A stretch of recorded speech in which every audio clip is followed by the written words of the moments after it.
आजाद बोल इंडिया देख रहे हैं आप। 15 जून की शाम इस वीडियो में अपने दोस्त आदिल खान आजाद के साथ देखिए। अमेरिका और ईरान की डील के बाद ईरान पर फिर से हमले की धमकी।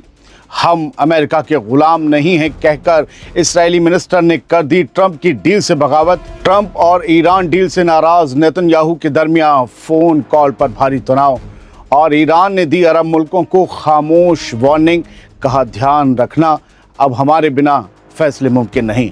शुरुआत करते हैं शो की। ईरान पर फिर से एक मर्तबा हमले की धमकी दी गई है।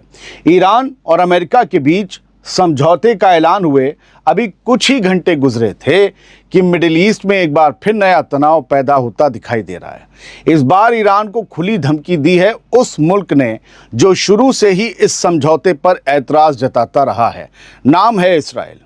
इस्राएल के डिफेंस मिनिस्टर इसराइल काट्स ने ये साफ कहा है कि उसकी फोर्सेस न सिर्फ लेबनान बल्कि सीरिया और गज़ा में भी अपने कब्ज़े वाले सिक्योरिटी जोन से पीछे नहीं हटेंगे। ये दूसरों की ज़मीनों पर कब्ज़ा करके सिक्योरिटी जोन बना देते हैं और फिर कहते हैं हम यहाँ से पीछे नहीं हटेंगे। यही तो लकीर है जो हमारी सिक्योरिटी करेगी। बताओ, इसराइल काट्स ने कहा है कि इन इलाकों में इसराइली फोर्सेस बिना किसी वक्त की पाबंदी के मौजूद रहेंगी, यानी तवील मुद्दत तक रहेंगी, जब तक दिल चाहेगा, और वहाँ बनी तमाम सुरंगों, ठिकानों और उन इमारतों को भी तबाह किया जाएगा जिन्हें इसराइल अपनी सिक्योरिटी के लिए ख़तरा मानता है। यानी जिस समझौते से लेबनान के मोर्चे पर भी जंग रोकने की बात कही जा रही है, उसी समझौते के कुछ घंटे बाद इसराइल साफ कर रहा है कि उसकी फोर्सेस लेबनान से निकलने वाली नहीं हैं। अब ईरान कैसे मान जाएगा? इतना ही नहीं, इसराइल काट्स ने ईरान को सीधी धमकी भी दे डाली।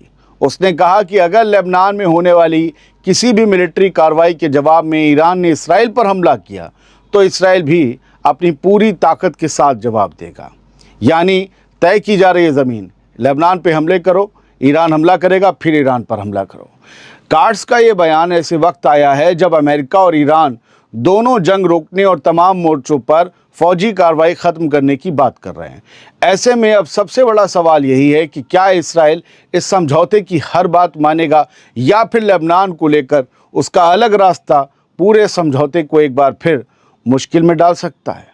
अब इस समझौते को लेकर और इसके बाद जो बिलबिलाहट है उसको लेकर एक और बड़ी खबर इस्राएली मीडिया से ही सामने आई है जो ये बता रही है कि अमेरिका और इसराइल के बीच भी सब कुछ ठीक नहीं चल रहा। येदियोत एनोत इसराइल की सबसे मशहूर वेबसाइट है और मारिव एक बड़ा अखबार है। इनकी रिपोर्ट्स के मुताबिक नेतन्याहू ने ट्रंप से साफ कह दिया है कि अमेरिका और ईरान के बीच जो समझौता तैयार हुआ है उसमें लेबनान से जुड़ी शर्तों को इसराइल अपने ऊपर लागू नहीं मानता। ट्रंप से नेतन्याहू ने कहा कि इस्राएली फोर्सेस लेबनान के जिन इलाकों में मौजूद हैं वहां से वो पीछे नहीं हटेंगे। रिपोर्ट्स के मुताबिक नेतन्याहू ने यह भी कह दिया कि हिजबुल्लाह के खिलाफ इसराइल की फौजी कार्रवाई पहले की तरह जारी रहेगी, यानी बड़े हमले लेबनान पर जारी रहेंगे चाहे अमेरिका और ईरान के बीच कोई भी समझौता क्यों ना हो जाए। ये नेतन्याहू के लफ्ज़ हैं। उधर मारिफ की एक रिपोर्ट में ये दावा किया गया है कि ट्रंप ने इसराइल को लेबनान के अंदर फौजी कार्रवाई को लेकर कुछ नई पाबंदियां भी बता दी हैं। यही वजह रही कि कुछ घंटे पहले ट्रंप और नेतन्याहू के बीच हुई फ़ोन कॉल काफ़ी तनाव भरी बताई जा रही है। रिपोर्ट के मुताबिक अब नेतन्याहू ये कोशिश कर रहा है कि G7 समिट जो होने वाली है उसे लौटने के बाद ट्रंप से आमने सामने की मुलाकात हो सके। यानी ऐसा लग रहा है कि समझौते पर दस्तखत से पहले ही अमेरिका और इसराइल के बीच खींचतान बढ़ने लगी है और इसका मरकज़ है ईरान। कभी नहीं चाहता नेतन्याहू कि ईरान चैन से बैठे। अब सुनिए तीसरी खबर। ऐसा लगता है कि अमेरिका और ईरान के बीच हुए समझौते ने सिर्फ मिडिल ईस्ट में ही नहीं बल्कि इसराइल की सियासत में भी नई खींचतान शुरू कर दी है। नेतन्याहू के मिनिस्टर्स बागियों की तरह अमेरिका के फैसले के खिलाफ खुलकर बोलने लगे हैं। उसी अमेरिका और उसी ट्रंप के खिलाफ जिन्होंने अब तक इसराइल को कितने ही हमलों से बचाया है। इस्राएली डिफेंस मिनिस्टर इसराइल काट्स के बाद अब इसराइल के नफरती नेशनल सिक्योरिटी मिनिस्टर इतमार बेन-ग्विर ने भी ये साफ कह दिया है कि अमेरिका और ईरान के बीच जो समझौता हुआ है उससे इसराइल का कोई लेना देना नहीं है, हम नहीं मानेंगे उसे। उसने कहा कि हम ट्रंप और ईरान के बीच हुए किसी भी समझौते को मानने के पाबंद नहीं हैं, हम बांदी या गुलाम नहीं हैं, हम एक आज़ाद और ख़ुद मुख्तार मुल्क हैं, कोई बनाना रिपब्लिक नहीं है, जो कहा जाए वही मान ले, ऐसे हम नहीं हैं। उसने कहा कि हम अमेरिका के गुलाम नहीं हैं। पढ़िए हेडलाइंस। बेन गुविर ने आगे कहा कि हिजबुल्लाह को पूरी तरह ख़त्म किए बिना इसराइल पीछे नहीं हटेगा। उसने साफ ऐलान किया कि जिन इलाकों पर इसराइली फोर्सेस ने कब्ज़ा किया वहाँ से वापसी नहीं होगी। उसके मुताबिक लेबनान की सरहद पर एक बार फिर हिजबुल्लाह के हज़ारों हथियारबंद लड़ाकों को जमा होने देने की गलती इसराइल नहीं करेगा। यानी दोस्तों, अब तस्वीर और पेचीदा होती दिखाई दे रही है। एक तरफ अमेरिका चाहता है कि समझौते के तहत लेबनान समेत तमाम मोर्चों पर जंग खत्म हो, क्योंकि ईरान ऐसा चाहता है, इसलिए अमेरिका चाहता है। जबकि दूसरी तरफ इसराइल के बड़े बड़े मिनिस्टर्स ही कह रहे हैं, सारे टॉप चेहरे कह रहे हैं, इवन प्राइम मिनिस्टर, कि उनकी फोर्सेस लेबनान से पीछे नहीं हटेंगी और वो अमेरिका की हर बात नहीं मानने वाले।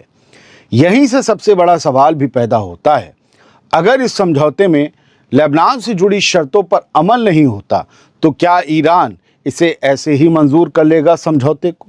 और अगर ईरान ने लेबनान से इजरायली फोर्सेस की वापसी के बिना ही इस समझौते को आगे बढ़ाया तो फिर ईरान के अपने सपोर्टर्स भी ये सवाल उठा सकते हैं कि आखिर उसने हिजबुल्लाह को पीछे छोड़ते हुए किस मजबूरी में डील के लिए हामी भर दी, क्योंकि यहाँ पर तो वजनदारी नहीं कही जाएगी।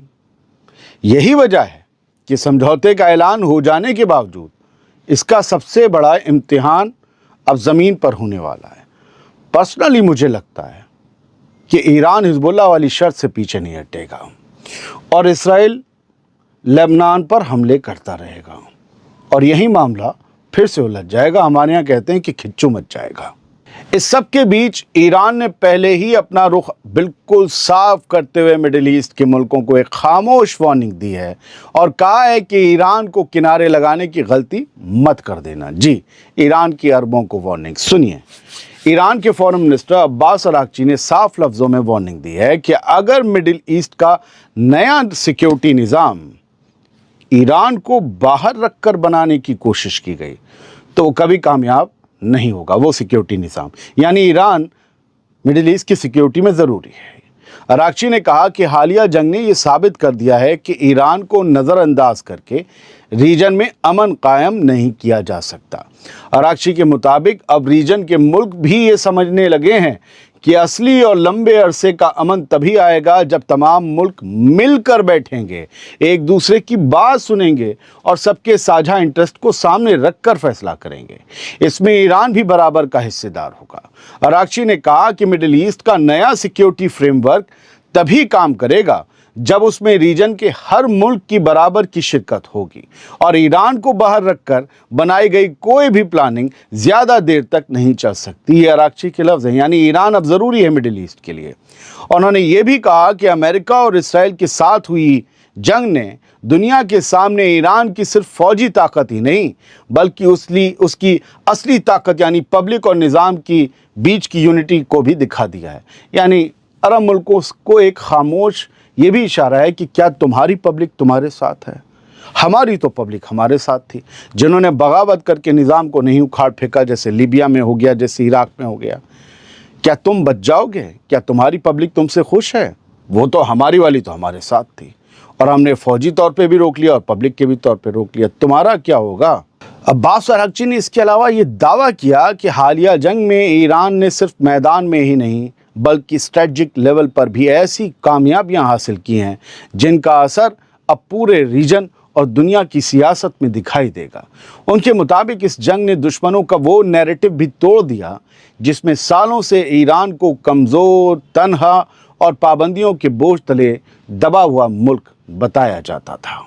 ये थी 2-3 बड़ी खबरें, कुछ डेवलपमेंट्स जो मैंने आपके सामने ईमानदारी से फैक्ट के साथ रख दिए।